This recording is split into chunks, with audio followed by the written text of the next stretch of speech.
If you can survive my numbers, you're going to be okay.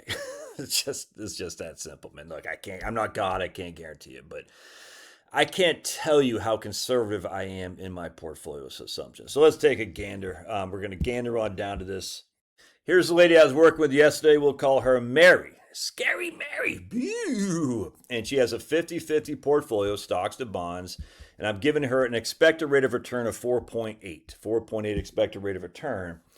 Now, my overall inflation, when you factor in medical, healthcare inflation, and everything else, is about 3.5. So we take our trusty calculator, 4.8 minus 3.5. That gives us a net 1.3% rate of return. 1.3. All right. The reason I'm laughing, because I'm going to show you something here. Check this out. In my book I'm working on here, this is what chapter is it? Chapter 12. Let's look at a real example. The worst, right here, the worst 25-year period for retirement portfolios, a balanced portfolio, 50-50, was in 1957 and 1981, when a balanced portfolio earned 6.9, but inflation ate up 5.02% of that. Thus, your real gain after inflation was 1.88.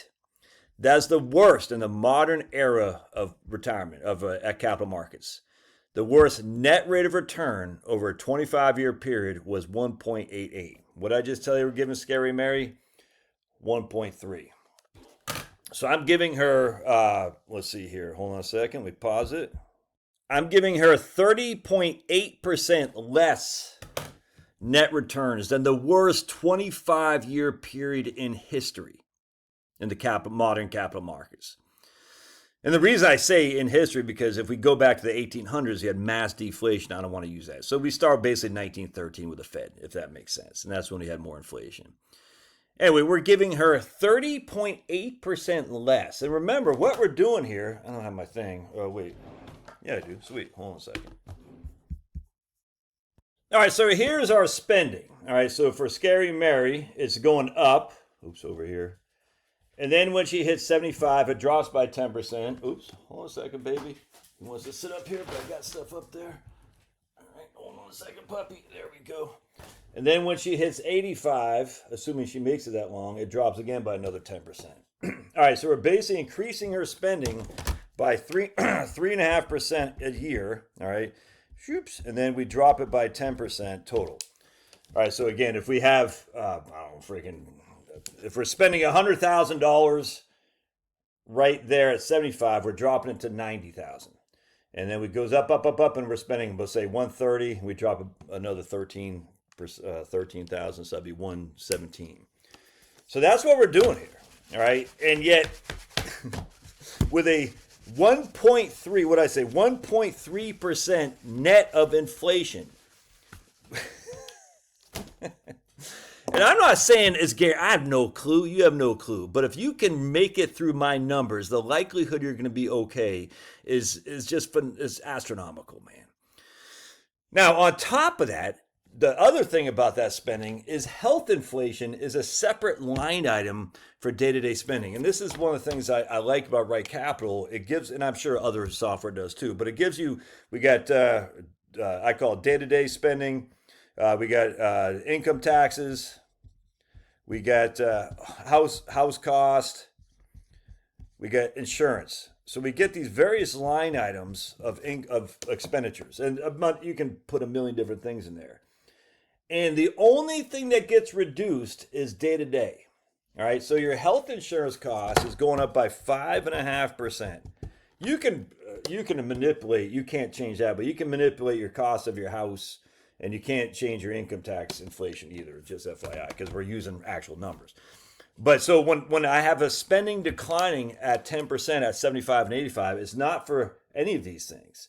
So these things are all going up each and every year with inflation. The only thing is this one right here that drops by 10% when you hit 75 and another 10% when you hit 85. And the reason for that is because the facts are taxes are based on your income, all right? And that is based on the tax rates at that time, which is adjusted for inflation. All right. On top of the health insurance, it doesn't matter. I use the CMS data, and the CMS Center for Medicare and Medicaid Services believes it can be 5.5% in health inflation. Up until I think they say 2039, then they think it'll drop to 4.9. I don't even do that. I just say 5.5. Now, your housing cost, you'd be stupid and not to have that inflated every year, but you don't have to. You can do whatever you want. But I'm just saying at the end of the day, for me, when I say my all-in inflation is 3.5, it is 100%. But the bulk of that inflation is still increasing every year with inflation. The bulk of that spending is increasing every year with inflation until you hit 75. Then your day-to-day expenses go down because you're not going to want to go see the Redskins that year. You're not going to want to go to stupid Broadway and see stupid Doogie Howser on Broadway. We're just watching that guy. My wife's like, I hate that guy. We're watching some dumb show. I said, babe, I can't watch this anymore. It's a stupid show. She goes, yeah, it's stupid. But that's the way. So what I'm doing here is I'm saying, so your net rate of return above and beyond inflation is 1.3 in this case for Scary Mary. Your inflation is going up each and every year until you hit 75. Then part of it is going down. Or your spending is going up each and every year until you hit 75, then part of it's going down. Going up each and every year until you hit 85, then part of it's going down. But everything else, a big one in health insurance, is still going up by 5.5%. And I look at Histoire, and I'm like, we have never come anywhere near a 25-year time frame where we only had a net 1.88. And don't forget, you still got to pay tax on that net. I mean, on the not the net, the gross. I mean, I'm going to do another video about how inflation prices you out. I'll do actually on Scary Mary because she has a house that she bought only many, many moons ago. And now when she sells it, she's going to have to pay a capital gain. It's called how the tax code inflates you into a higher tax bracket. It's freaking disgusting. That's the way it used to be until Reagan came along, by the way.